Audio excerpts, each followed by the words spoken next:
जिन लोगों ने उस समय गौरव और सचिन की हत्या की थी, आज फिर गुमराह करके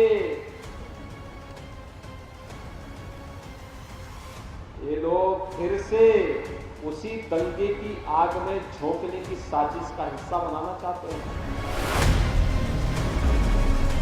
तेलंगाना में फिर से पलायन कराना चाहते हैं।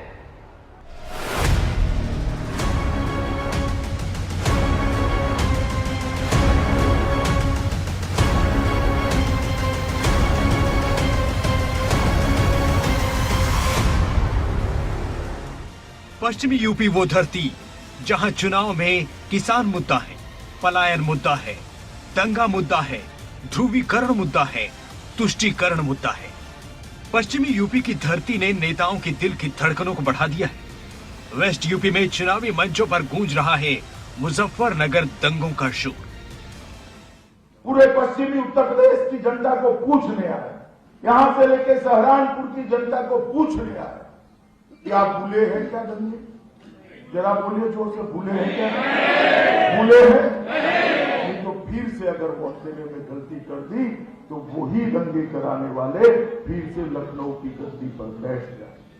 अगर कमल चुना तो दंगे नहीं होंगे। हमारे शासन में उत्तर प्रदेश के अंदर एक भी बड़ा दंगा नहीं हुआ। जब मुजफ्फरनगर का दंगा होता है, वे एक बार भी हालचाल लेने तक नहीं जाते हैं, एक भी बार हालचाल लेने नहीं गए और वही गलती फिर से दोहराने का प्रयास कर रहे हैं। जाटों का टिकट काट करके उन्हीं लोगों को फिर से टिकट देने का प्रयास कर रहे हैं जिन्होंने वहां पर सचिन और गौरव की हत्या कर दी थी। भाइयों बहनों, ये अस्वीकार्य है, नहीं स्वीकार किया जाना चाहिए। पश्चिमी यूपी में पहले और दूसरे चरण में वोटिंग है। बीजेपी ने पूरी ताकत इस इलाके में झोंकी है। मतदान का दिन जैसे जैसे करीब आ रहा है, ठीक उसी रफ्तार में चुनावी मंचों पर गूंज रहा है दंगों का वो पुराना शोर, जिसकी वजह से 2013 के बाद यूपी पॉलिटिक्स बदली और 2017 चुनाव में बीजेपी को वेस्ट यूपी में फायदा मिला। पश्चिमी यूपी में बीजेपी का कोई भी मंच हो, वहां कैराना के पलायन और मुजफ्फरनगर दंगों का जिक्र जरूर हो रहा है। सबसे पहले जानिए आखिर मुजफ्फरनगर दंगों के दौरान हुआ क्या था।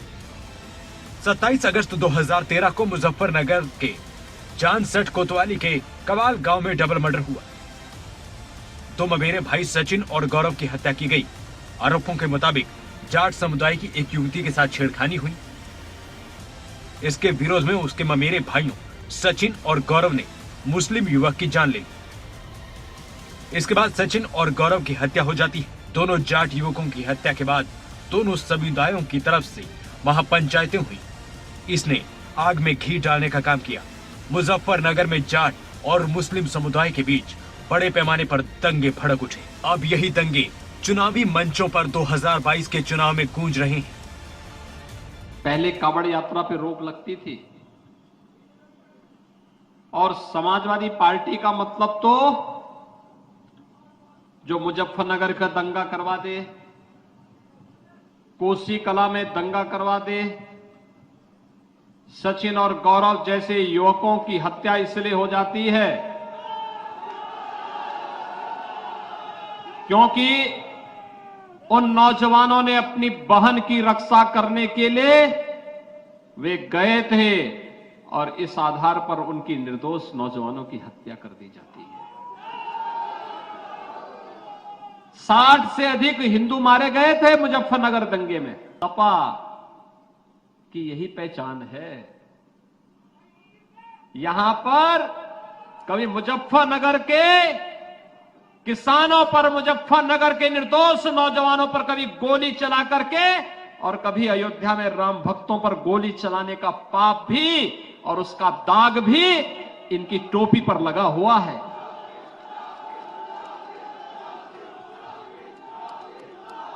इन निर्दोष राम भक्तों के खून से भी इनकी टोपी रंगी हुई है और दंगों में मारे गए निर्दोष सचिन हो या फिर गौरव या फिर यहां के वे सभी नौजवान और वे सभी किसान जो मुजफ्फरनगर दंगों के शिकार हुए थे, वे सभी समाजवादी पार्टी के पाप के दाग से इनकी टोपी रंगी हुई है। पश्चिमी उत्तर प्रदेश में हम 2017 के पहले आते थे, कमोवेश हर परिवार से एक शिकायत आती थी कि हम अपनी बेटियों को स्कूल नहीं भेज पा रहे हैं। स्कूल में जाने से बेटियां डरती थी क्योंकि सुरक्षा की पुख्ता व्यवस्था नहीं थी। किराना में पलायन हो जाता है, मुजफ्फरनगर में भयंकर दंगा हो जाता है। दंगे का कारण भी क्या था? गौरव और सचिन नाम के जिन दो नौजवानों की निर्मम हत्या हुई थी, वे दो नौजवान अपनी ही बहन की रक्षा करने के लिए गए थे। क्या पश्चिमी उत्तर प्रदेश गौरव और सचिन की शहादत को भूल गया है क्या? पश्चिमी यूपी में बीजेपी के सामने अखिलेश और जयंत की जोड़ी, जिन्होंने मुस्लिम और जाटों को साधा है। बीजेपी जयंत और अखिलेश के इस समीकरण को तोड़ना चाहती है और यही वजह है कि चुनावी मंचों पर मुजफ्फरनगर के दंगों का शोर भी है। ये लोग फिर से उसी दंगे की आग में झोंकने की साजिश का हिस्सा बनाना चाहते हैं। केराना में फिर से पलायन कराना चाहते हैं, क्योंकि अब उत्तर प्रदेश में पलायन नहीं होता है, अब तो प्रगति होती है, प्रगति। अखिलेश जी का विजन है, आरएलडी और समाजवादी पार्टी का प्रयास है। हमें मुकाबला झूठ से करना है, अफवाह फैलाने वाले लोगों से करना है, नफरत फैलाने वाले लोगों से करना है। जिन्ना की बात, औरंगजेब की बात, इन बातों से उत्तर प्रदेश की जनता से का कोई लेना देना नहीं। पश्चिमी यूपी में किसानों का मुद्दा है तो दंगों का जिक्र कर बीजेपी अखिलेश के कार्यकाल को निशाने पर ले रही है। यूपी की सियासत में बार बार दंगों का जिन बोतल से बाहर आ रहा है। चुनावी मंचों पर जिस मुजफ्फरनगर दंगों का जिक्र हो रहा है, उसने बीते चुनाव में पश्चिमी यूपी की पॉलिटिक्स को बदला। दंगों के बाद वेस्ट यूपी के जाट वोटर लगातार 3 चुनाव में खुलकर बीजेपी का साथ दे चुके हैं। 2013 में जब मुजफ्फरनगर में हिंसा भड़की तो आरएलडी के जाट मुस्लिम समीकरण बिगड़ गए। असर 2014 के लोकसभा और 2017 के विधानसभा चुनाव में दिखा। जाटलैंड में बीजेपी को खूब सीटें मिली। अब 2022 का चुनाव है और बीजेपी फिर से उसी स्क्रिप्ट पर काम कर रही है, क्योंकि दंगों के बाद वेस्ट यूपी में जाट मुस्लिम समीकरण बड़ा फैक्टर बनकर सामने आया है। बीजेपी को इस फैक्टर से नुकसान का अंदेशा है। ऐसे में कभी पाकिस्तान, कभी दंगा और पलायन का मुद्दे का जिक्र चुनावी मंचों पर खूब हो रहा है। न्यूज़ डेस्क रिपोर्ट, खबरें अभी तक।